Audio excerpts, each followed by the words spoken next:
Bismillahirrahmanirrahim. Assalamualaikum warahmatullahi wabarakatuh. Alhamdulillahirabbil alamin. Allahumma sholli ala sayidina Muhammad wa ala ali sayidina Muhammad. Dipancar ruaskan dari Jalan Masjid Silaturahim nomor 36 Kalimanggis Cibubur Bekasi, Radio Silaturahim untuk Islam yang satu. Ikhwan dan akhwat yang dirahmati Allah Subhanahu wa taala, bagaimana kabar Anda di siang hari ini? Semoga dalam keadaan sehat walafiat dan selalu dalam lindungan Allah Subhanahu wa taala. Di kesempatan siang hari ini, ikhwan akhwat, kembali kita berjumpa dalam program Kesehatan Islami bersama Rumah Sehat Indonesia. Seperti biasa ada RM Alfian yang telah terhubung melalui aplikasi Zoom. Assalamualaikum warahmatullahi wabarakatuh, Pak Alfian. Waalaikumsalam warahmatullahi wabarakatuh. Sehat Pak Alfian ya? Alhamdulillah. Alhamdulillah. Tema kita di siang hari ini tentang frozen shoulder dan lutut, begitu Pak Alfian? Iya. Kenapa ini Pak Alfian? Kan kita mau adain acara tuh tanggal berapa? 18 ya, hari Kamis ya. Tanggal 18 hari Kamis. Nah, ini prolog supaya apa sih yang mau dibawa nanti di sana, karena kan kita ada pelatihannya. Terus ada bikin selain terapi untuk lutut, terapi untuk bahu, diajarkan lagi cara membuat bumbu dapur. Nah, membuat herbalnya dari bumbu dapur. Jadi komplit deh untuk hari Kamis nanti ya. Iya, insya Allah. Nah, jadi memang insya Allah.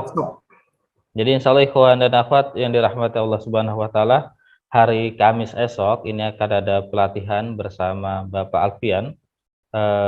Anda bisa ikut dan juga tentunya dengan didahului dengan mendaftar ke saya terlebih dahulu. Namun sebelum nanti kita akan membahas tentang pelatihan di hari Kamis, tema kita yaitu tentang frozen shoulder dan juga lutut, juga pemanfaatan bumbu dapur untuk kesehatan. Langsung saja Pak Alfian, kita masuk kepada materi kita di pagi hari ini. Silakan. Baik. Ini karena kita tidak bisa menggunakan slide, jadi kita langsung aja ya. Jadi apa yang kita bahas, karena kan di klinik ini paling banyak pasien-pasien yang geriatrik ya, pasien-pasien yang udah umur ya, paling banyak di tempat saya ya, dibandingkan dengan yang muda. Muda juga ada, cuman lebih banyak lah yang umur-umur yang di atas 50 ya, 55. Nah, makanya saya akan angkat tema itu untuk acara nanti tanggal 18 Agustus 2022, insya Allah hari Kamis. Itu saya akan membahas tentang sendi. Ya, jadi nanti kalaupun ada keluhan tersebut, nah bisa latihan untuk di rumah. Ya, tujuannya itu bisa untuk latihan di rumah. Tujuannya juga bisa membuat ramuan sendiri. Ya. Jadi bisa membuat ramuan sendiri dan bisa untuk latihan di rumah sendiri, ya. Nah, karena waktu dibatasin, jadi saya angkat temanya itu hanya frozen shoulder dan lutut, ya. Nanti frozen shoulder bagaimana senam atau latihannya, ya. Nanti mungkin saya demo, ya, nggak mungkin satu-satu, karena biasanya rame ya, yang hadir itu biasanya banyak. Nah, nanti demo untuk senam lutut. Ya, nanti demo untuk membuat ramuan, ya, untuk ramuan untuk persendian. Ya, insya Allah ramuannya itu akan ada secang plus, ada beras kencur, ada kunyit temulawak untuk lambung juga, ya. Jadi sebelum itu nanti kita juga mungkin saya juga buatkan dulu di rumah untuk dicicipin, karena kalau buat di sana kan mungkin kita dikit nggak banyak ya. Nah, mungkin nanti saya bawa dari rumah juga ada, ya, jadi bisa untuk diminum di sana ya. Jadi apa kayak apa ya, kayak welcome drink ya. Ya. Nah, jadi kasus yang kita akan bahas itu adalah yang pertama adalah frozen shoulder. Nah, frozen shoulder itu banyak sekali terjadi. Barusan kemarin ada pasien saya, masih muda sih ya, bukan tua ya, karena dia latihan kalistenik ya, namanya kalistenik ya. Jadi ada senam baru ya, mungkin udah lama, saya baru tahu aja ya ada kalistenik. Nah, kalistenik itu dia ada kayak batangan di dinding, dia bisa ngangkat kakinya sambil tangannya dimiringin ya. Nah, mungkin saat itu dia pas posisinya salah ya, akhirnya tangannya nggak bisa ngangkat, hanya dia bisa ngangkat 90 derajat ya nggak bisa lebih dari 90 derajat ke atas ya. Untuk sisir juga nggak bisa, untuk maaf ya buka apa BH di belakang ya nggak bisa. Terus untuk garuk-garuk bahunya juga nggak bisa. Nah itu udah jelas kena frozen shoulder ya. Nah bisa juga karena orang diabetes. Kadang-kadang diabetes ini membuat kekakuan sendi ya. Ada juga karena dia paparan dingin ya. Nah, dia terjadilah adesif adesif apa rotator cuff ya. Jadi dia lengket di situ ya, di kaput di sendinya tuh lengket.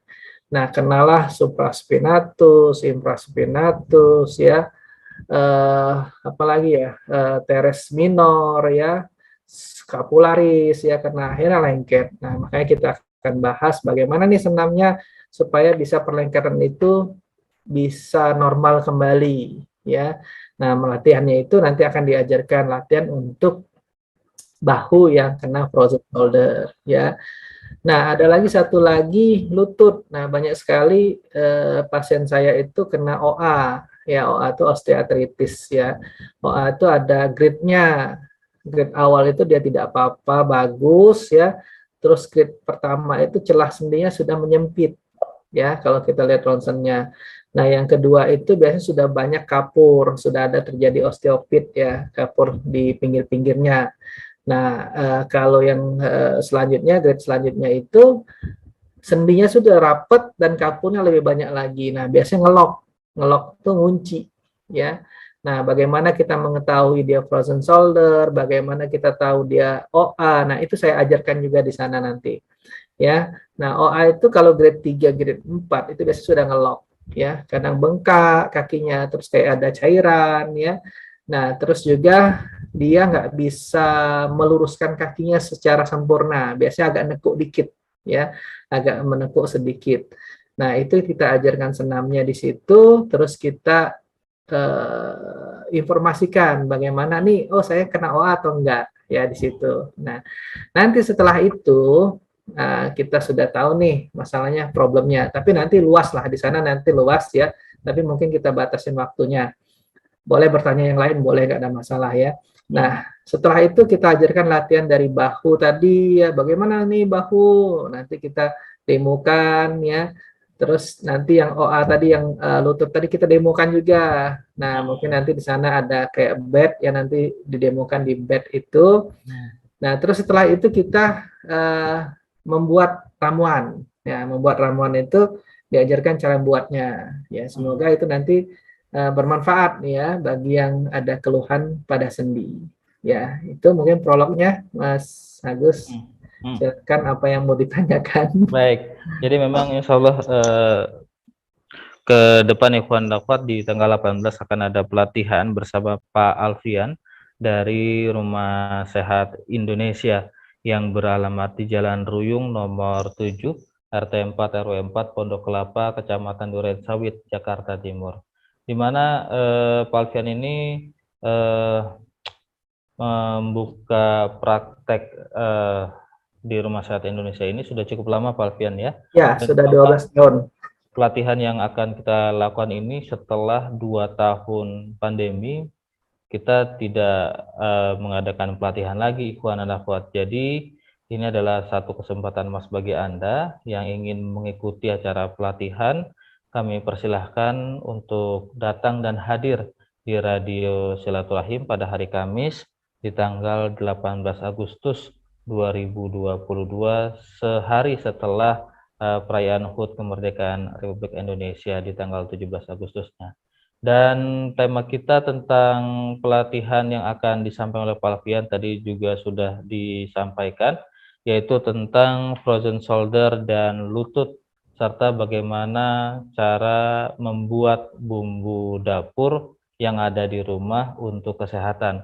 Karena kita tahu begitu banyak bumbu dapur, namun memanfaatkan bumbu dapur ini untuk kesehatan, udah banyak di antara kita yang masih kurang mengetahuinya. Kayak misalnya batuk, pilek, panas dalam, ataupun masuk angin dan segala macam. Begitu Pak Alfian ya? Ya. Ya. Kemudian juga ada tentang OA juga tadi juga disinggung oleh Pak Alfian. Kemudian ada menyembuhkan sendi-sendi yang ada di badan. Untuk pelatihan esok ini Pak Alfian, kira-kira siapa saja yang bisa ikut Pak Alfian? Dari usia Ya, berapa? untuk audiensnya sebenarnya sih siapa aja ya. Mm, Cuman mungkin anak kecil enggak ya. Nanti mm, apa ya? Nanti nggak konsentrasi maksudnya ya. mm, Jadi mm, ya yang udah bisa memahami ya, muda boleh, mau tua boleh, ya nggak ada masalah. Nanti kita luas. Karena yang kemarin juga pasien saya yang kena frozen shoulder itu masih muda juga ya, karena cedera, trauma ya. mm, Nah, tapi kalau OA knee, OA lutut ini biasanya memang pasien-pasien umur ya, mm. itu. Frozen Jadi shoulder ini termasuknya adalah tulang yang lengket begitu ya? ya, Artinya dia tidak bisa bergerak sama sekali ataupun kalau bergerak terbatas begitu Pak Alfian? ya benar. Jadi terbatas dia untuk menggunakan baju, untuk menyisir ya, Mm, atau dia untuk menggaruk ya, itu akan mm, terbatas karena lengket dia, adesif ya. Jadi dia beku ya, frozen tuh beku, jadi lengket. Jadi dia jadi apa ya, kapsulitif ya, adesif kapsulitif ya. mm, Lengket. Nah, itu bagaimana cara mereka bisa untuk membantu ya, membantu untuk senamnya dan membantu untuk herbalnya ya mm. itu. Senamnya itu seperti apa sih Pak Alfian? Senamnya nanti kita bisa menggunakan untuk towel ya, towel tuh handuk ya. Hmm, Bisa juga kita menggunakan one band ya, bisa kita juga menggunakan gerakan ya, stretching ya. Misalnya stretching itu kita ke atas, ke belakang ya, hmm. tapi pelan-pelan ya. Juga kita bisa menggunakan eh, benda yang agak berat dikit ya itu. Nah, nanti kalau dibocorkan di sini udah nggak seru ya. Baik, ini ada pertanyaan dari Pak Ito di Jakarta. Assalamualaikum warahmatullahi wabarakatuh, Pak Alfian. Waalaikumsalam warahmatullahi Ya, wabarakatuh. baru mulai sudah ada pertanyaan. Satu pertanyaan dari Pak Ito untuk peserta ini wajib membawa apa saja, Pak Alfian? Jadi peserta kalau menurut saya sih nggak perlu bawa apa-apa ya, karena saya demo. Kalau Hmm, kita nanti satu-satu yang masak, satu-satu yang dilatih, itu akan repot karena waktunya hmm, terbatas. Ya nanti hmm, saya demo, tapi boleh bertanya. Ya nanti kita interaktif di sana ya. hmm, Jadi tidak ada perlu bawa apa-apa, yang penting pakaian rapi ya. hmm, Apa ya? Udah itu aja ya, nggak ada masalah ya, Insya hmm. Allah. Uh, Baik, jadi tidak berbawa alat apa-apa ya, Pak Alfian ya? Nggak perlu. Ya kalau mau bawa pena untuk mencatat atau kertas buku kecil ya boleh. Hmm, Takutnya kan biasanya lupa ya. hmm, Nanti hmm, kalau memang ada rekamannya, biasanya saya upload juga di YouTube saya. Atau nanti hmm, di YouTube Brasil juga biasanya ada ya. hmm, Kalau lupa, misalnya, oh lupa, apa ya gerakannya? Nah gitu. hmm, Atau mau bawa, kan sekarang handphone juga bisa merekam ya. Itu. hmm, hmm. Baik, untuk menyegarkan ingatan kita kembali Pak Alfian tentang beberapa materi Pak Alfian yang telah lalu dan insya Allah nanti akan dibahas secara tatap muka di acara pelatihan. Tentang nyeri pada sendi ini apa dan bagaimana cara penanganannya Pak Alfian? Ya, jadi pertama sendi ini kan kalau untuk di bahu ya, di bahu ini kan dia lengket ya. Nah, lengket itu bagaimana cara kita supaya ngeloknya itu nguncinya itu lepas. Ya, tujuannya itu bagaimana lock nguncinya itu lepas ya. Nah, caranya apa? Ya kita harus ada latihan, terapi latihan ya, kita stretching ya, kita menggunakan beban yang enggak terlalu berat ya. Nah, terus karena dia tuh mungkin ada inflamasi, ada peradangan di situ. Nah, kita gunakanlah herbal ya. Herbal itu untuk mengurangi rasa nyeri, inflamasinya ya. Jadi dari luar, dari dalam dapat semua ya. Nah, untuk OA sendiri, untuk lutut sendiri, nah nanti kita juga akan ada apa ya, edukasinya ya, edukasi misalnya orang OA ini jangan terlalu berat ngangkatnya ya, bebannya juga jangan gemuk ya, karena kalau gemuk dia pasti akan ke lutut ya, karena tubuh kita ini kan porosnya ke bawah ya, gravitasinya ke bawah. Nah, semakin dia gemuk semakin dia menekan ya. Semakin dia menekan semakin degeneratif ya, semakin banyak kapurnya karena kegesek-gesek. Nah, tujuan kita nanti adalah bagaimana si sendi itu tidak rapet Ya, sendi itu merenggang, ya. Sendi itu bisa fleksibel, ya. Kalau orang OA itu kan nggak fleksibel, kadang sampai dia nekuk ke dalam akhirnya kayak bentuk O, ya, kayak bentuk X, ya. Jadi ada vagus, ada varus namanya. Nah, itu bagaimana kita membantu supaya untuk meringankan, ya, karena kalau sudah terjadi vagus and varus itu agak sulit, ya, karena sudah OA grade 3, grade 4. Nah, tujuan kita nih sebelum terjadi grade 3, grade 4. Nah, makanya kita adakan pelatihan ini untuk mengedukasi, ya, mengedukasi supaya bisa diterapkan, ya, supaya menjadi ilmu yang bermanfaat. Itu, Mas. Baik. Ikhwan dan akhwat yang dirahmati Allah Subhanahu wa taala, itu tadi ya untuk pertanyaan dari Pak itu tadi semoga terjawab. Dan bagi Anda ikhwan dan akhwat yang ingin bergabung dan bertanya, bisa kirimkan pertanyaan Anda di 0811999720 atau interaktif di 021 845 1512. Pertanyaan selanjutnya ini Pak Alfian datang dari Ibu Ida di Jakarta. Assalamualaikum warahmatullahi Waalaikumsalam wabarakatuh. warahmatullahi wabarakatuh. Baik, Pak Alfian ingin bertanya tentang pemanfaatan bumbu dapur. Kan di rumah saya ini banyak sekali bumbu dapur. Tapi saya sendiri masih belum paham tentang pemanfaatan bumbu dapur itu, Pak Alfian. Mungkin bisa dijelaskan satu demi satu. Kalau gitu bagus datang. Ya, jadi nanti kita ajarkan ya yang memang untuk sendi, ya. Tapi nanti kalau mau bertanya lebih lanjut, kalau waktunya nggak cukup boleh WA ke saya. Insya Allah nanti saya jawab, ya. Karena sebenarnya bumbu di sekitar rumah kita, ya, di sekitar halaman kita, ya, itu sangat bermanfaat. Misalnya yang bumbu dapur jahe misalnya, atau kunyit, ya, atau kapulaga atau secang. Nah, itu kan bisa untuk antiinflamasi, ya, untuk batuk, ya, kayak kencur juga, ya. Nah, untuk karminatif, kembung, ya, itu juga bisa dipakai. Makanya sebab bumbu dapur itu sangat bagus, ya, dan sudah banyak penelitiannya, sudah banyak jurnalnya, ya, untuk membantu untuk meringankan kembung, untuk membantu inflamasi, ya, untuk membantu peradangan, ya, untuk membantu apalagi ya, lambung, ya, kunyit itu kan untuk lambung, ya. Nah, ada lagi tanaman-tanaman yang bukan termasuk bumbu dapur, ya, tapi tanaman yang termasuk kita konsumsi, seperti kelor. Kan kelor tuh gampang kita tanam, ya. Kita potong aja batangnya, kita tusukkan, kita taruh dulu ke air supaya dapat akarnya, baru kita tusukkan ke tanah, udah itu pasti akan tumbuh, ya, insya Allah akan tumbuh. Nah, kelor itu ternyata nutrisinya sangat bagus, ya, apalagi ibu-ibu yang menyusui, ya, ibu-ibu yang menyusui itu dengan dia konsumsi kelor, dibikin sayur bening, ya, itu akan banyak asinya, ya. Ada lagi yang gampang ditanam apalagi selain kelor, ya, daun sirih, ya, di rumah saya ada. Jadi di rumah itu ada sekitar 50 tanaman, ya, mudah-mudahan nggak berkurang, ya.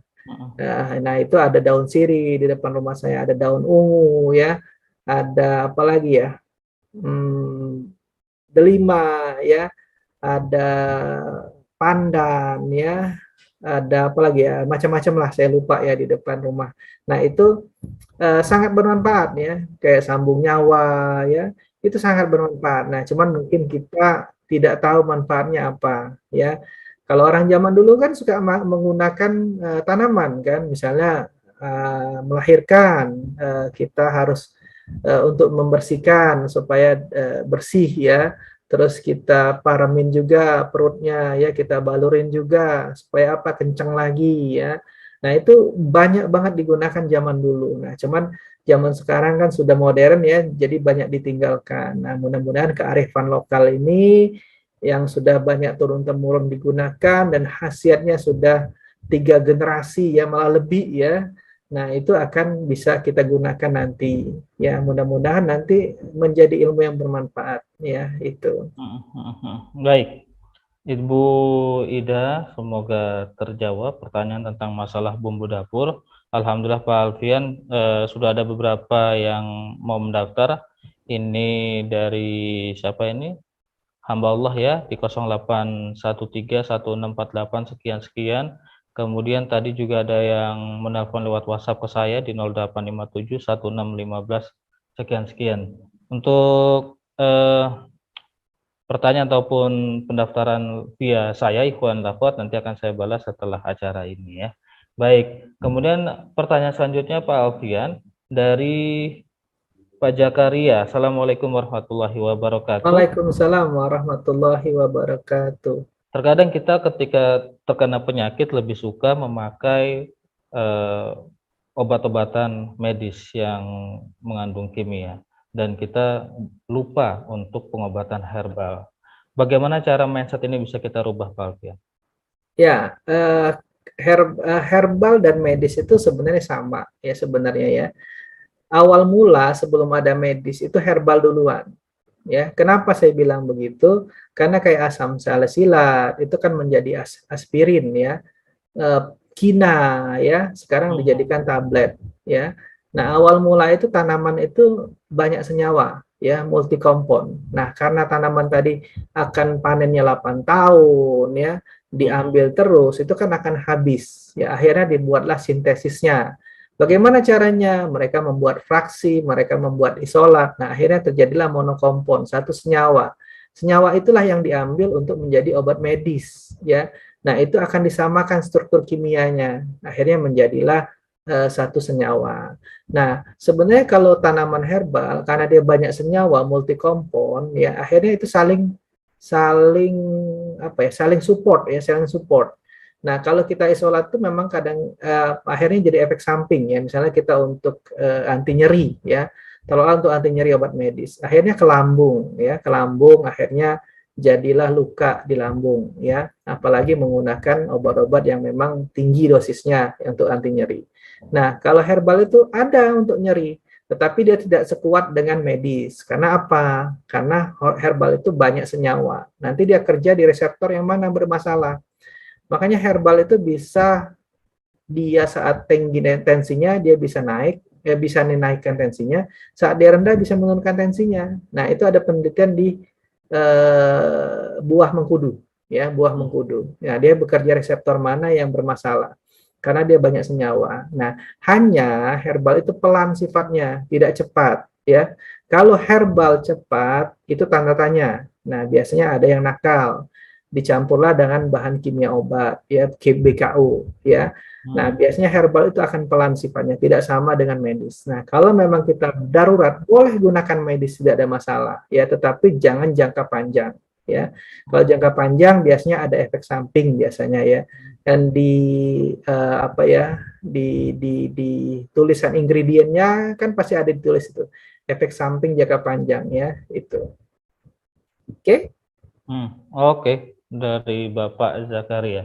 Tadi kalau Pak Alfian juga menyinggung tentang buah mengkudu, saya juga teringat nih Pak, ini kan buah yang baunya itu menyengat, nggak enak gitu ya, dan nggak semua orang doyan. Tapi ternyata memang buah mengkudu ini sangat banyak sekali manfaatnya, diantaranya membantu mengatasi artritis, kemudian meningkatkan kekebalan tubuh, membantu menurunkan kolesterol, menurunkan gula darah, dan membantu meningkatkan daya tahan saat berolahraga. Iya. Tapi pemanfaatan sebenarnya kan banyak sekali tanaman ataupun buah-buahan di sekitar kita yang itu dia sebenarnya bisa kita manfaatkan untuk kesehatan kita, Pak Alfian. Tapi tidak semua orang mengetahui bagaimana cara mengelolanya buah-buahan ataupun tanaman herbal tersebut, Pak Alfian. Kecuali bagi orang-orang yang sudah mengetahuinya seperti Pak Alfian gitu kan. Nah, ya. ini kan menjadi tantangan tersendiri bagi kita semua, Pak Alfian. Bagaimana kita bisa memanfaatkan tanaman-tanaman tersebut. Iya. Mungkin nanti di pelatihan juga nanti akan diberitahu atau bagaimana, Pak Alfian? Ya, akan diberitahu cara mengolahnya, terus pancinya bagaimana, airnya bagaimana, ya, terus cara merebusnya bagaimana, ya, perbandingan gramnya berapa, ya, akan diajarkan semua, ya, diajarkan semua insya Allah. Nah, jadi ya kalau kita mau belajar sih insya Allah dapat ya. Kapan aja itu memang kita nggak tahu. Kalau kita ingin belajar pasti akan jadi tahu. Sama kayak saya dulu, ya. Saya 12 tahun dulu nggak ngerti sih herbal apa sih gitu kan. Taunya obat medis, obat medis. Karena kan memang orang tua saya dokter, ya. Kakak saya dokter semua. Ya, ada yang radiologi, ada yang THT, ada yang penyakit dalam dan subspesialis. Jadi taunya obat aja, ya. Akhirnya saya belajar tentang herbal, ya. Ternyata kakak saya yang radiologi maunya pakai herbal, ya. Alhamdulillah, ya. Sama yang THT alhamdulillah maunya herbal, ya. Nah, karena mereka juga tahu efek samping jangka panjang obat, ya. Nah, tetapi kalau obat medis darurat gunakan, ya, gunakan kalau darurat. Karena herbal itu sifatnya pelan. Misalnya gulanya tinggi. Nah, kita menggunakan herbal, lambat kerjanya, ya. Harus kita support dulu dengan medis. Nah, nanti kita pelan-pelan kita gantikan untuk khusus tipe 2, ya. Itu kalau tipe 1 dia memang butuh insulin dari luar, ya. Jadi kalau kita belajar herbal itu kita harus tahu patofisiologi penyakit, ya. Jadi kita tahu nih, oh herbal ini bisa menghambat di sini, oh farmakologi herbalnya di sini. Nah, sama seperti dokter, sama seperti medis, ya. Medis dia menggunakan obat, dia ketahui apa efek-efek dari obat itu sama, ya. Nah, kita belajar herbal, kita mengetahui efek dari apa tuh manfaatnya, evidence base-nya, ya, farmakologinya kemana, mekanisme kerjanya kemana. Misalnya orang asam urat, ya.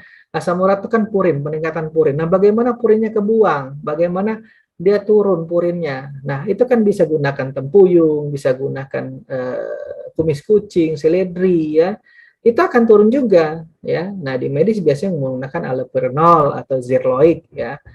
Nah, mekanismenya hampir sama. Misalnya untuk hipertensi, ya, mekanismenya itu kan untuk vasodilatasi, melebarkan pembuluh darah, untuk supaya stresnya turun, ya, untuk vasodilatasi, stresnya turun. Nah, natrium kloridanya kebuang, ya, NaCl-nya supaya tensinya turun, ya. Nah, itu sama mekanismenya sebenarnya. Bagaimana herbal untuk relaksasi, bagaimana herbal untuk melancarkan kencing supaya natrium kloridanya kebuang, ya. Bagaimana supaya vasodilatasi, melebarkan pembuluh darah sehingga tensinya turun. Sama mekanismenya, ya. Karena saya sudah terapkan 12 tahun itu sama, ya, cuman herbal pelan sifatnya itu. Baik, ini pertanyaan juga hampir sama dengan Bapak Fajar di Bekasi, Pak Alfian, yang ingin bertanya tentang untuk mengetahui tentang pemanfaatan herbal sendiri perlu berapa tahun belajar? Kalau belajar itu gimana ya, relatif, ya. Kalau saya sampai sekarang juga saya sekolah-sekolah terus, ya. Sudah selesai saya ngambil lagi fisioterapi, sudah selesai saya sekolah lagi sarjana husada, ya, sarjana kestrat, ya. Saya lagi sekolah lagi, nambah lagi setelah selesai fisioterapi kemarin, ya. Di UI ya, Pak Alfian, ya? Jadi belajar itu tidak berhenti, ya, karena banyak sekali ilmu-ilmu di luar itu, ya. Sebenarnya kita ikut workshop juga bisa belajar, cuman workshop itu pasti akan terbatas waktu, ya. Tapi kalau kita kuliah kan dari dasar sampai terakhir-terakhir, ya, itu akan banyak ilmunya, ya. Seperti saya fisioterapi, saya nggak ngerti fisioterapi. Nah, karena saya senang belajar, saya senang mengikuti, ya, akhirnya saya paham fisioterapi itu paham, ya. Kemarin alhamdulillah ikut ujian, sudah lulus ujian kompetensi untuk fisioterapi. Nah, dari yang nggak tahu jadi tahu. Sama kayak herbal juga, dari yang nggak tahu jadi tahu, ya. Nah, kalau belajar itu tidak ada waktunya, tidak ada batasnya, ya. Tapi jangan pesimis, maksudnya, oh kita nggak tahu, ya udah kita cari tahu, gitu, ya. Ada apa yang misalnya track record orang yang pembicaranya udah memang sekolah, udah paham, ya. Track recordnya bukan hoax, ya, bukan maksudnya itu yang suka orang ngomong tapi tidak sesuai jurnal, itu hati-hati juga, ya. Nah, kayak dulu ada pernah saya dengar pete, ya, pete bisa mencuci ginjal. Nah, pete itu memang menurunkan gula, tapi bagi orang yang asam urat itu akan terjadi batu ginjal karena akan meningkatkan purin. Akhirnya ginjalnya terganggu, ya. Nah, itu akhirnya kan itu hoax, ya, itu jadi membahayakan malah, ya. Gitu. Jadi ya tetap kita harus belajar ke ahlinya, belajar ke yang paham, maksudnya yang dia sudah berkecimpung di herbal, dia sudah berkecimpung di misalnya untuk fisioterapi, ya, atau dia berkecimpung dengan yang lainnya. Ya, intinya itu. Ya. Baik, dulu juga saya menyinggung masalah pete tadi Pak Alfian, menyinggung pete nih Pak Alfian. Mau bertanya juga Pak Alfian, benar nggak pete juga dapat daripada minum minuman saset yang berenergi, lebih baik makan 1 butir pete, katanya itu dapat apa namanya, menjaga, ya lebih baik lah daripada minum berenergi tersebut. Benar tidak? Ya. Saya mau ketawa jadi kalau makan pete. Jadi makan pete itu bukan berenergi, malah kita pingsan baunya ya. Jadi gini, Karena nggak kan bercanda, iya tadi iya bercanda iya. itu ya. Saya suka bercanda ya, jangan dibuat serius ya. Jadi pete itu sebenarnya bisa memang menurunkan gula, ya. Nanti dia menurunkan untuk gula supaya hipoglikemik ya. Tapi dia bisa meningkatkan asam urat, ya. Dia meningkatkan purin. Bagi yang orang tinggi asam uratnya, akhirnya jadilah kristal, kristal jadi batu. Nah, kalau untuk antioksidan oke. Buah atau tanaman yang norak-norak itu antioksidannya tinggi. Tapi bukan untuk stamina, larinya bukan ke imunitas, salah ya. Nah, makanya kita harus belajar itu harus tahu. Nah, untuk imunitas apa? Pasak bumi ya, habatus soda ya. Untuk laki-laki purwoceng ya, tapak liman ya.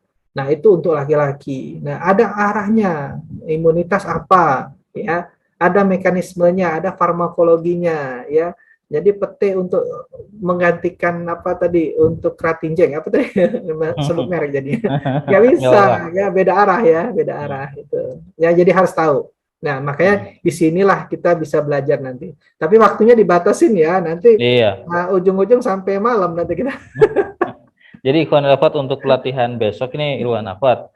Jadi kan tadi sudah dijelaskan oleh Pak Alfian bahwa memang untuk meraih mengetahui tentang pemanfaatan bumbu dapur ataupun pemanfaatan obat-obatan herbal yang ada di sekitar kita, memang belajarnya itu tidak sebentar. Tapi tidak menutup kemungkinan Anda pun bisa memiliki sedikit pengetahuan itu dengan cara ikuti seminar ataupun workshop, ataupun salah satunya dengan mendengarkan siaran kami di radio ataupun melalui YouTube Rasul TV. Nah, Radio Silaturahim kembali membuka pelatihan ini, pertama kali pelatihan Pak Alfian setelah 2 tahun pandemi ya, COVID-19. Alhamdulillah kemarin kita sudah dirapatkan, Salat tanggal 18 Ikhwan Afat, tanggal 18 Agustus 2022 pukul 8 sampai dengan siang menjelang zuhur. Kami akan mengadakan pelatihan bersama Pak Alfian. Anda bisa menghubungi saya untuk pendaftaran di 081 0812 1806 3879. Baik, ada pertanyaan dari hamba Allah Pak Alfian. Assalamualaikum warahmatullahi wabarakatuh. Waalaikumsalam warahmatullahi Pak wabarakatuh. Alfian, saya usia 25 tahun, tapi dari masih muda pun badan saya lemah banget, gampang masuk angin dan pusing, vertigo atau ngedrop. Padahal saya sudah konsumsi vitamin D dan vitamin C. Saya ada tekanan darah rendah juga. Saya harus bagaimana Pak Alfian? Terima kasih. Ya, jadi ada masalah, dikasih masalah lagi ya. Ya. Jadi gini, kenapa saya bilang begitu? Vertigo itu selain THT ya, selain THT dan mata ya, selain keluhan telinga, hidung ya, tenggorokan, mata, itu bisa membuat vertigo. Nah, tetapi selain itu ada 3 sebab lagi ya. Pertama, sumbatan pembuluh darah, kedua, servikalnya kejepit, ketiga mah. Nah, tadi udah kejawab mah ya, karena lambungnya bermasalah. Karena lambung yang bermasalah, itu asam lambung naik, akhirnya pusing, keringat dingin ya, akhirnya vertigo lah ya, goyang segala macam. Nah, apalagi dikasih masalah lagi, yaitu vitamin C ya. Tadi kan bilang vitamin C dan vitamin D ya. Betul. Vitamin C itu tajam di lambung ya. Akhirnya jadilah kumat lagi ya, makanya tadi saya bilang masalah dikasih masalah lagi ya. Nah, makanya dengan pelatihan ini atau dengan mendengar YouTube Rasil atau YouTube saya ya, itu banyak banget saya bahas sudah ya, dari sistem organ lambung, pencernaan, sudah banyak banget ya Mas. Kita udah siaran berapa belas tahun ya, 10 tahun ya. Jadi banyak banget sudah saya jawab, tuh sudah banyak banget di situ ilmu ya. Nah, ternyata lambung itu luka atau lambung itu terjadi hiperemis, hiperemis itu merah ya kalau kita endoskopi.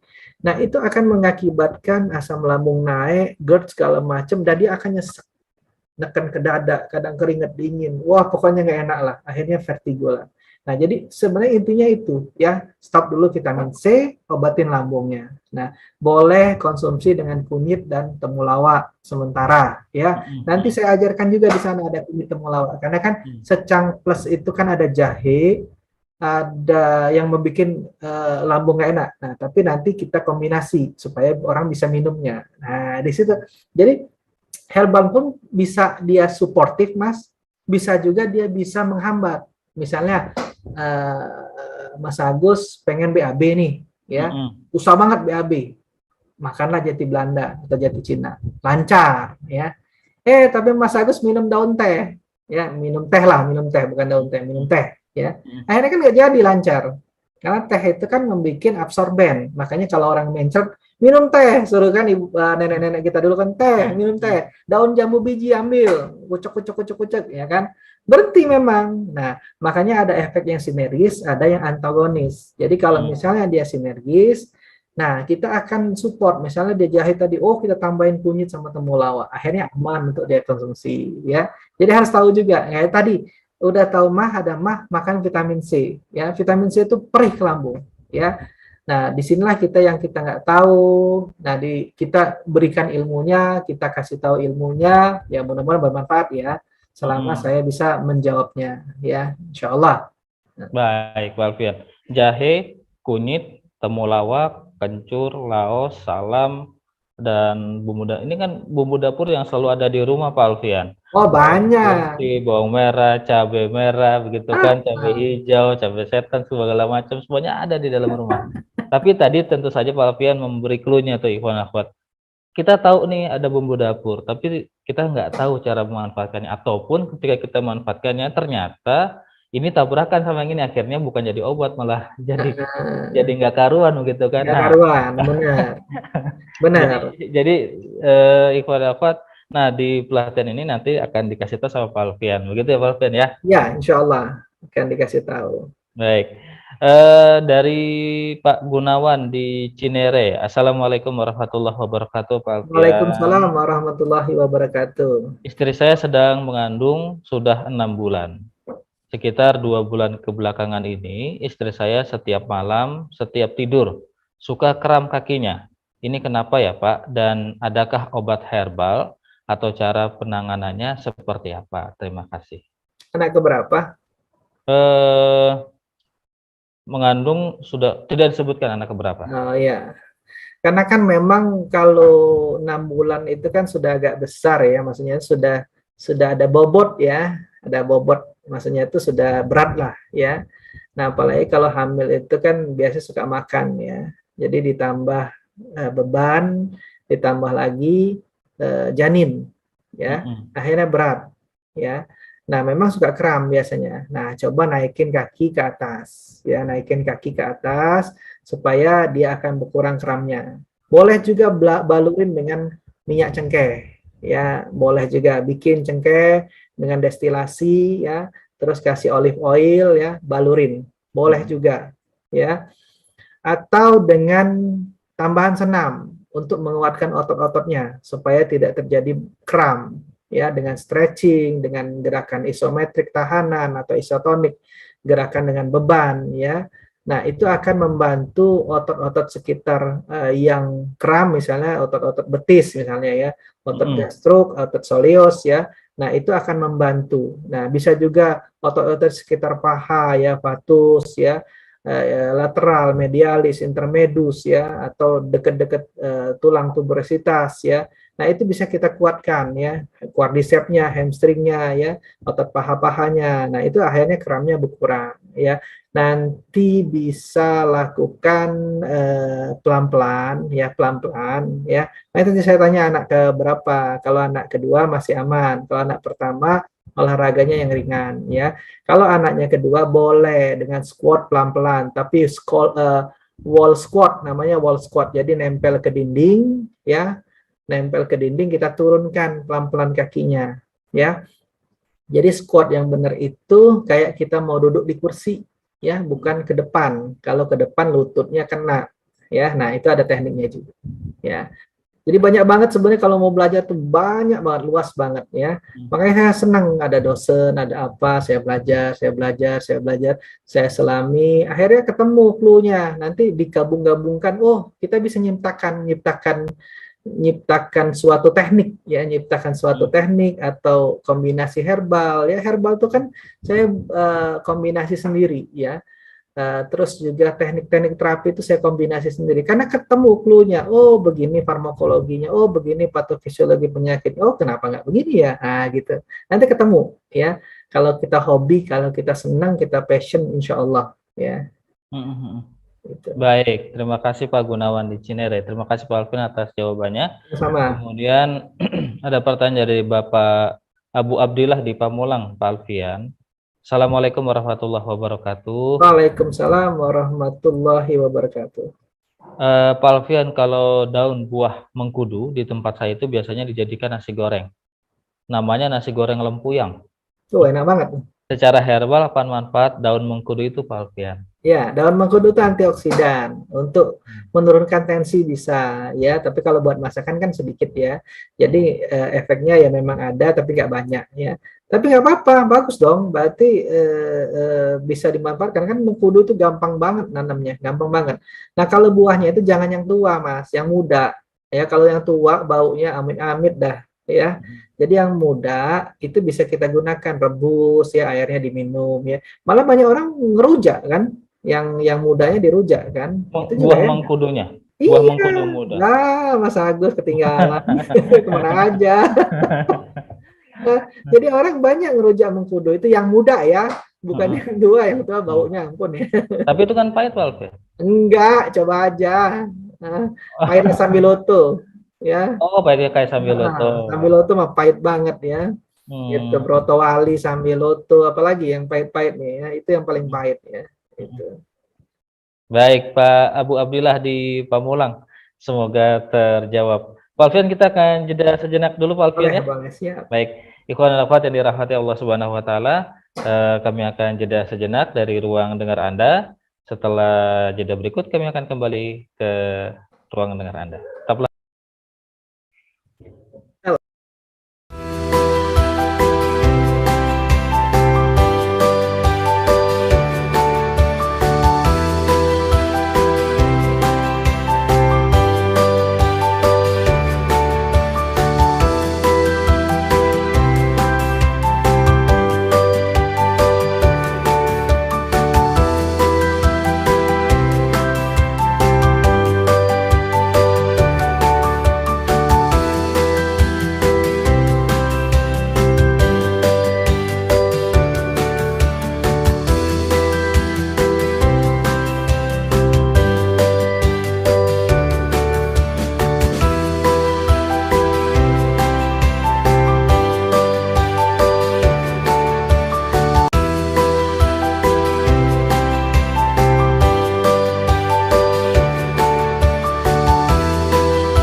Radio Silaturahim untuk Islam yang satu yang dipancar luaskan dari Jalan Masjid Silaturahim nomor 36 Kalimanggis Cibubur, Bekasi. Ikhwan dan akhwat yang dirahmati Allah Subhanahu wa taala, terima kasih Anda masih bersama kami dalam program Kesehatan Islami bersama Rumah Sehat Indonesia yang beralamat di Jalan Ruyung nomor 7 RT 4 RW 4 Pondok Kelapa, Kecamatan Durensawit, Jakarta Timur. Pak Alfian atau Pak RM Alfian STR STMSI begitu ya Pak Alfian ya? Ya. Ya, Anda bisa menghubungi beliau ikhwan dan akhwat, bisa saja Anda langsung datang ke klinik beliau Rumah Sehat Indonesia. Dan nomor teleponnya bisa Anda catat di 0813 8326 2040 0813 8326 2040. Ikhwan dan akhwat, Anda juga bisa hadir, kami mengundang Anda di hari Kamis pekan depan tanggal 18 Agustus 2022 dalam pelatihan tentang pemanfaatan bumbu dapur untuk kesehatan dan juga persendian bersama Pak Alfian di Radio Rasil di pukul 8 sampai dengan pukul 11:30. Pukul 8 sampai pukul 9 nanti akan ada registrasi, begitu, registrasi para peserta yang akan hadir. Dan untuk infak acara ini sebesar Rp150.000. Nah, insya Allah nanti uang ini untuk coffee break, kemudian untuk snack, ada makan siangnya juga, dan nanti Pak Alfian juga kita akan kasih sertifikat buat para peserta yang ikut begitu. Mantap. Jadi biar teman-teman ataupun para pendengar terpacu, wah alhamdulillah sudah ada. Jadi kan nanti kalau mau belajar lebih lanjut lagi bisa begitu di gelombang yang kedua. Berarti copy paste tangan saya tuh. Betul Pak Alfian, harus dong, betul. Baik, nanti itu ada Kang Fajar yang akan mengatur untuk masalah sertifikat begitu Pak Alfian. Siap. Baik, kita akan lanjut kepada pertanyaan-pertanyaan yang sudah masuk di tab Rasil di 081119999720. Pak Alfian, saya dari Ibu Nur di Bogor. Assalamualaikum warahmatullahi wabarakatuh. Waalaikumsalam warahmatullahi wabarakatuh. Usia saya 47 tahun, Pak Alfian. 47, oke. Ibu rumah tangga. Oke. Akhir-akhir ini tenggorokan saya sering terasa panas. Apa itu ada dari lambung? Terus telapak kaki juga panas. Apa lantaran terlalu banyak jalan pakai alas kaki? Karena saya punya usaha warung sembako. Oke. Gambar Pak Alfian ya? Ya. Ya, silakan Pak Alfian. Jadi lambungnya suka, tenggorokannya suka panas, ya. Itu bisa karena GERD, ya, gastroesophagus reflux. Tadi dia ngomong lambung, ya. Jadi asam lambungnya naik, akhirnya reflux, akhirnya terjadilah heartburn. Heartburn itu jadi kayak kebakar di leher, di kerongkongannya karena asam lambungnya naik. Nah, itu namanya GERD, ya. Jadi harus dia turunkan asam lambungnya. Boleh konsumsi kunyit dan temulawak. Kalau tensinya rendah, dia tambahin garam sedikit, ya. Nah, terus kena kakinya tadi panas juga, ya. Kalau kaki panas karena memang aktivitasnya sering di sembako tadi, ya, bisa jadi ada varises juga, ya. Jadi ada pembuluh darah yang tersumbat ke atas. Coba cek, ada nggak biru-biru di belakang betis, ya, di belakang betis yang arah ke poplitea, poplitea tuh belakang lutut, ya, belakang lutut, ya. Nah, di belakang lutut itu kadang-kadang ada biru-biru. Nah, itu yang membuat dia panas, ya, kecuali ada gula, ya. Kalau ada varises gula, ini berbahaya nggak sih Pak Alfian? Bikin pegel, Mas. Varises itu kan dia tersumbat, ya, akhirnya nanti melembung kayak balon, ya, akhirnya pecah, ya. Nah, kalau nggak diobatin ya nggak bagus, ya, karena kan pembuluh darah itu kan harus balik, ya, pembuluh darah itu harus balik. Nah, Kalau dia tersumbat itu bikin pegel, bikin kesemutan, bikin panas ya. Tadi barusan pasien saya ada varises ya, udah ngelembung dia. Alhamdulillah terapi yang pertama tadi mau datang yang kedua berkurang banget kesemutannya, panasnya berkurang, terus pegelnya berkurang. Ya jauh banget karena dia suka kerja berdiri ya itu. Ini cara pengobatan varises bagaimana Pak Alfian? Nah, varises itu kan karena tersumbat pembuluh darah venanya itu katupnya itu bermasalah ya. Nah, saya gunakan terapi lintah. Kenapa terapi lintah? Dan jurnalnya sudah banyak ya. Lintah itu untuk anti koagulan, anti pengentalan darah. Dia gencerkan darah. Nah, setelah itu saya gunakan herbal untuk dari dalam supaya aliran darahnya lancar. Ya udah kombinasi dua itu udah cukup ya, herbal dan terapi lintah. Tapi kalau posisi beda ya, kalau posisi saya benarkan biasanya ya gitu. Baik, ini juga ada pertanyaan nih Pak Alfian dari Pak Joko. Assalamualaikum warahmatullahi wabarakatuh. Waalaikumsalam warahmatullahi wabarakatuh. Saya jawab ini nanya tentang masalah lintah Pak Alfian. Pak Alfian mau nanya dong, untuk pelatihan besok ada lintahnya juga nggak? Kita kan Pas banget begitu. tentang sendi ya, tentang sendi dan terapi latihan dan herbal ya. Kalau lintah enggak ya. Nanti kalau kombinasi repot kelamaan ya, nanti kita banyak banget ya yang kita. Dan saya lintah itu agak hati-hati, mohon maaf agak hati-hati kalau dia tidak tahu patofisiologi penyakit ya. Itu kan blooding ya Mas ya, kalau dia HB-nya rendah itu kan akan bahaya ya, apalagi kalau dia ada hemofili ya, nggak berhenti-berhenti darahnya ya, luka sedikit aja nggak berhenti, terus dia ada keluhan talasemis dan segala macam ya, trombositnya rendah. Nah itu harus kita hati-hati ya, kalau lintah itu nggak bisa kita bikin workshop. Banyak, memang sudah banyak orang bikin workshop karena kalau lintah ini saya udah lama banget ya, mungkin induknya lintah mungkin saya di Jakarta ya, saya nggak tahu kalau di luar ya, karena udah lama banget ya, rombongan yang sesepuh lah saya nih masuk ya. Nah banyak kejadian kita bikin workshop itu dulu pernah saya ya, nah mereka kehati-hatiannya kurang ya, makanya mending itu jangan workshop sehari, workshop 2 hari, kalau bisa bikin aja pelatihannya tuh kayak sekolah ya, lebih aman ya, lebih aman ya. Itu. Baik, ada Ibu Dewi Pak Alfian. Assalamualaikum warahmatullahi wabarakatuh. Waalaikumsalam warahmatullahi wabarakatuh. Pak Alfian, saya pendengar lama. Dulu saya pernah teringat Pak Alfian pernah mengadakan pengobatan juga di Rasil ketika Pak Alfian sedang siaran. Ada lintah, terus ada K dan macam-macam, saya lupa lagi Pak Alfian. Kira-kira mau diadakan lagi atau bagaimana Pak Alfian di acara pelatihan ini?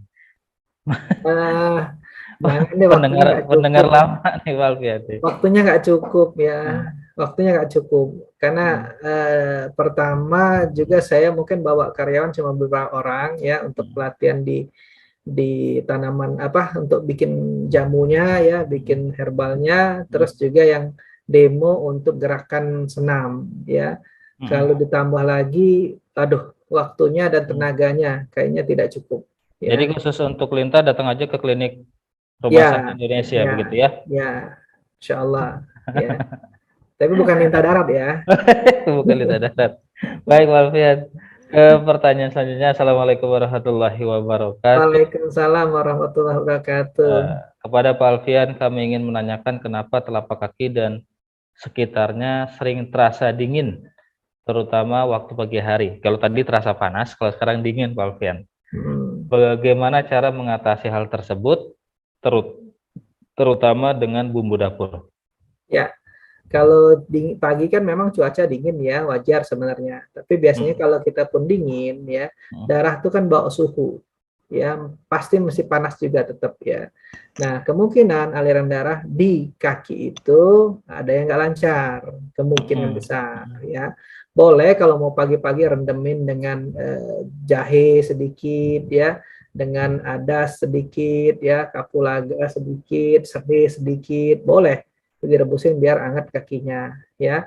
Dan kalau kita air hangat-hangat itu kan mempelancar aliran darah ya. Kalau mau konsumsi untuk aliran darah bisa gunakan, kalau nggak ada alergi ya, bisa gunakan bawang putih ya, bawang putih sambung nyawa ya.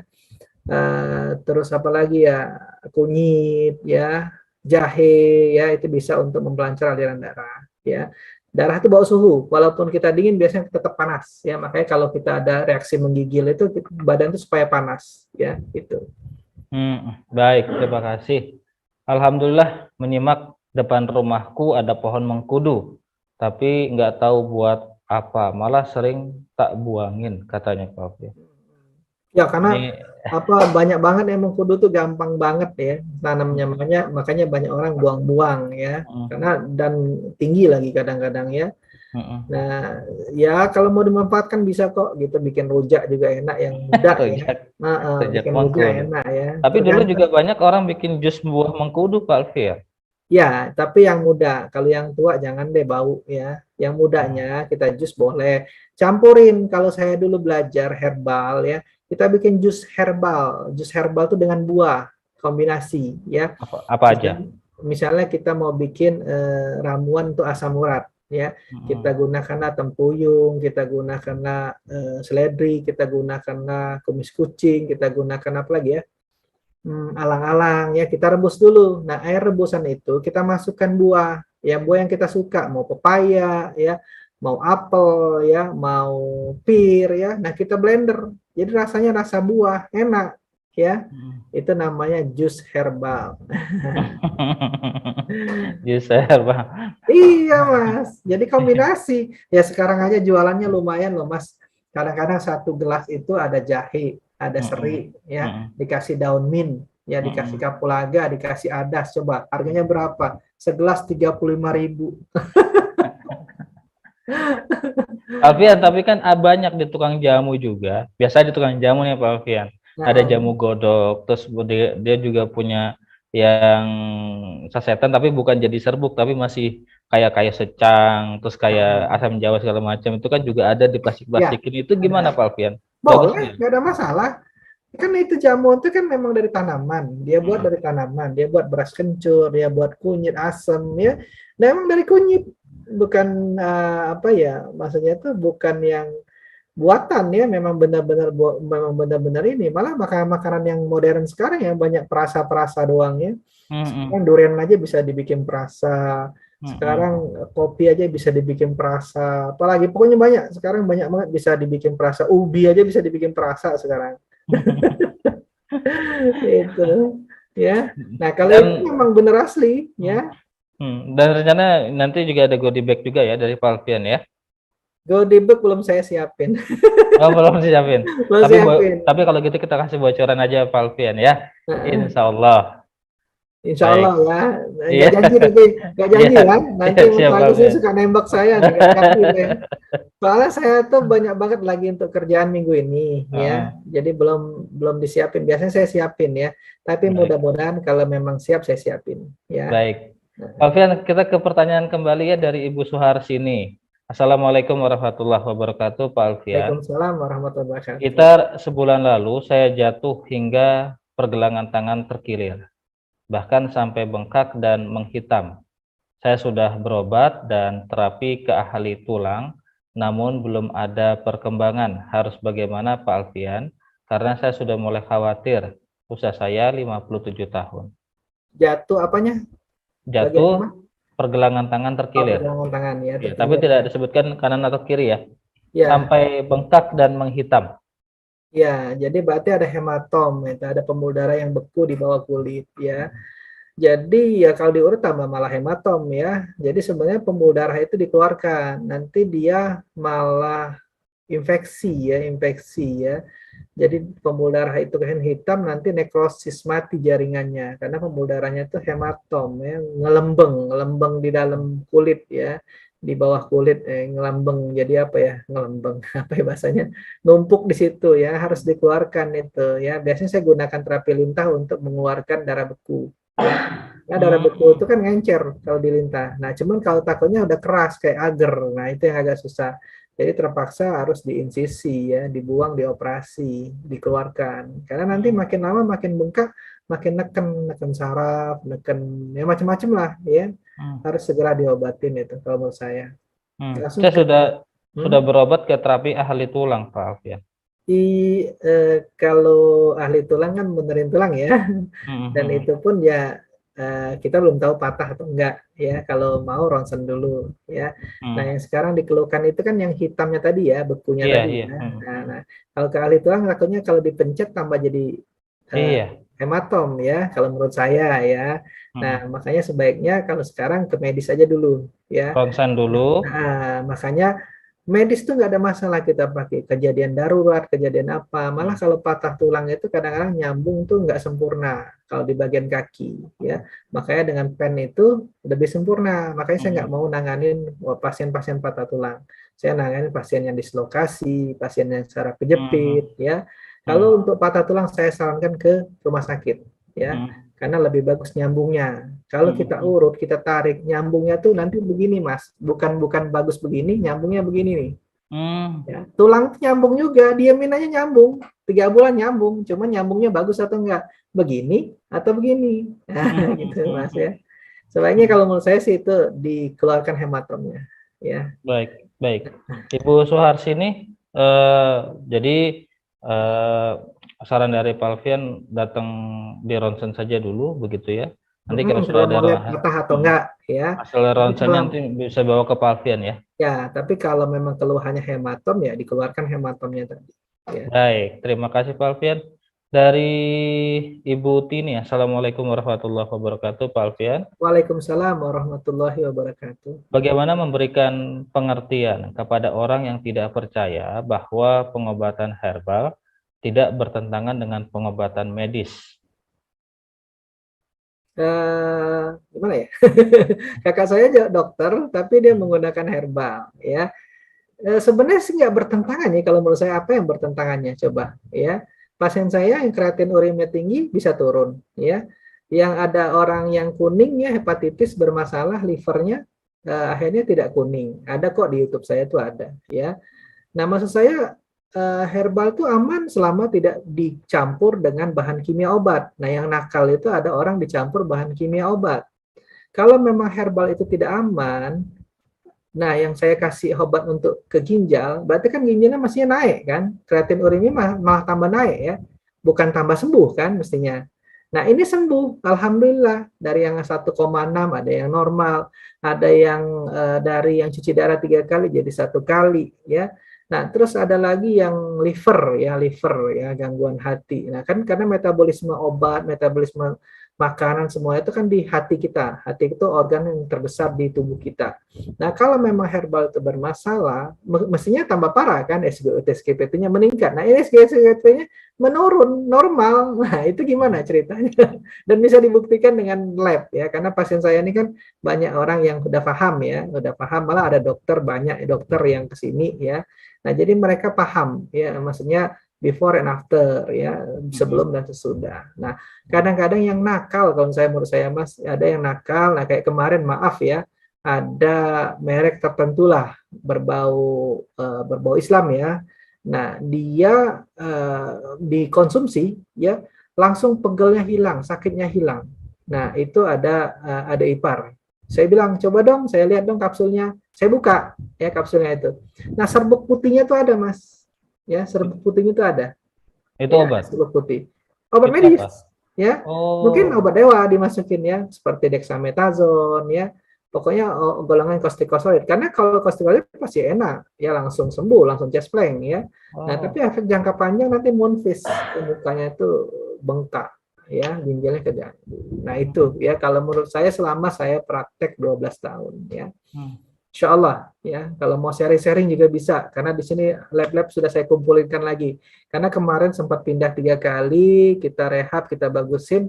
Nah, yang lab-lab itu saya buang-buang yang lama-lama. Nah, karena kemarin ada anak mahasiswa PKL ke saya dosen juga di Sismadi ya. Jadi ada anak PKL, saya kumpulin lagi. Nah, mereka bisa ngambil kasus di situ ya, itu. Baik, Ibu Tini, semoga terjawab. Kemudian pertanyaan selanjutnya, Pak Alfian, ini dari pendengar kita, tidak disebutkan namanya, kita sebut saja hamba Allah. Assalamualaikum Pak Alfian. Waalaikumsalam warahmatullahi wabarakatuh. Saya mengalami sakit bahu sampai ke bawah ketiak tulang belikat. Apa ini gejala frozen shoulder? Bagaimana cara mengatasinya, Pak? Nah, ini nanti kita ketahuan nih. Dia frozen shoulder atau dia bursitis doang, dia impingement doang. ya. Nah, biasanya frozen shoulder itu yang tadi saya bilang, kalau kita angkat suruh dia full, dia nggak bisa. Dia ke sisir-sisir dia nggak bisa. Dia garuk-garuk nggak bisa. Dia maaf buka tali BH nggak bisa. Nah, itu kemungkinan frozen shoulder. Ya, kemungkinan besar. Ya, tapi kalau dia bisa semua cuman sakit, itu kemungkinan kejepit doang atau ada inflamasi doang. Ya, di tendonnya bisa, ya. Nah, itu nanti kita atasin di sana. Ya, nanti kita ajarkan di sana. Nanti kalau dibuka di sini kayaknya nggak semangat jadi. Baik. Ada pertanyaan lagi dari hamba Allah, Pak Alfian, cucu Iya, saya perempuan, umur 9 tahun, 9 tahun. Oke. sekolah siang hari, berangkat naik sepeda.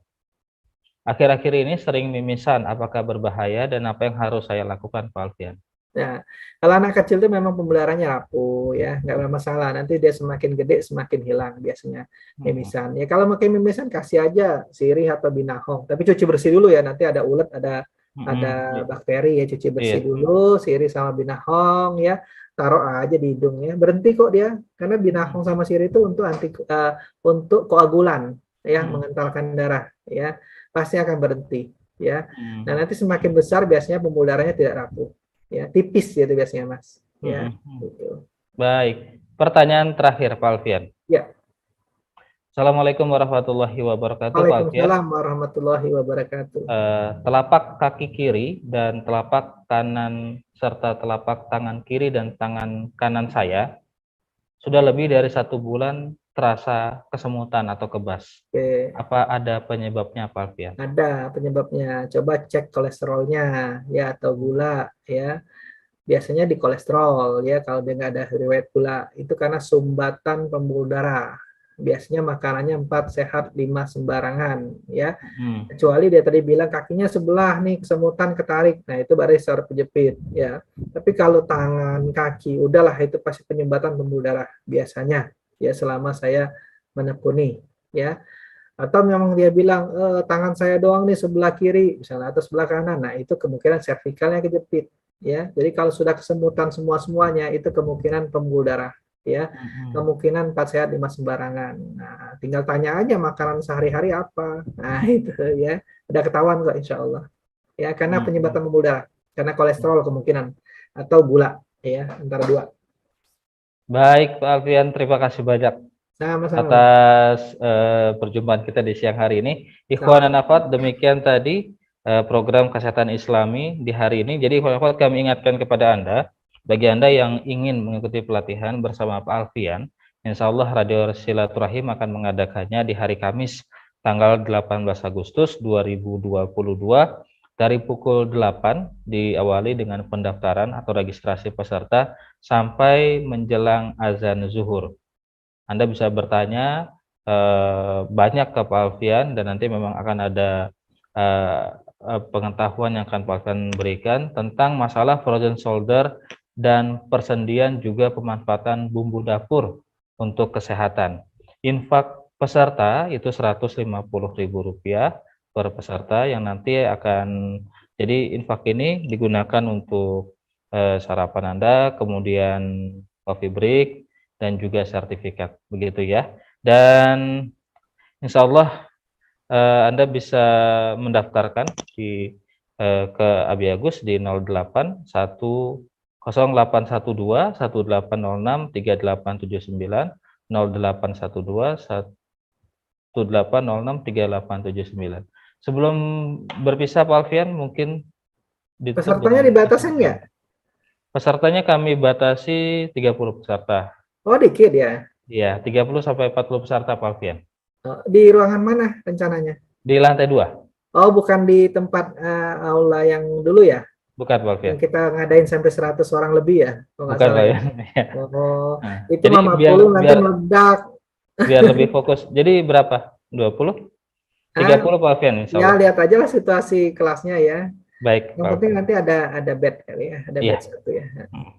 Ya, mungkin itu saja yang bisa saya sampaikan tentang sendi ya. Nanti karena kita bahasnya tentang sendi, ya mudah-mudahan nanti bisa belajar mengatasi untuk keluhan sendi khususnya bahu ya sama lutut ya. Nanti herbal juga untuk lutut dan bahu ya untuk inflamasi. Tapi bisa digunakan juga untuk yang lain yang dia memang bermasalah pada inflamasi nyeri sendi ya. Itu mungkin itu saja Mas Agus yang bisa saya sampaikan. Baik, terima kasih Pak Alfian. Kami juga ingin menyapa para penonton YouTube Rasil TV. Ada dari Ibu Dalminah 12, kemudian Fatma Bayu, Siti Himjah, dan juga ada Fajar juga. Terima kasih ikhwan dan akhwat yang dirahmati Allah Subhanahu wa taala. Terima kasih Pak Alfian. Terima kasih seluruh kerabat kerja yang sudah bertugas di hari ini. Sampai berjumpa di hari Kamis pekan depan tanggal 18 Agustus semuanya 2022. Amin amin ya rabbal alamin. Pak Alfian, terima kasih. Kita tutup dengan doa kafaratul majelis. Subhanakallahumma wa bihamdika asyhadu alla ilaha illa anta astaghfiruka wa atubu ilaik. Ila liqa billahi taufik wal hidayah. Wassalamualaikum warahmatullahi wabarakatuh.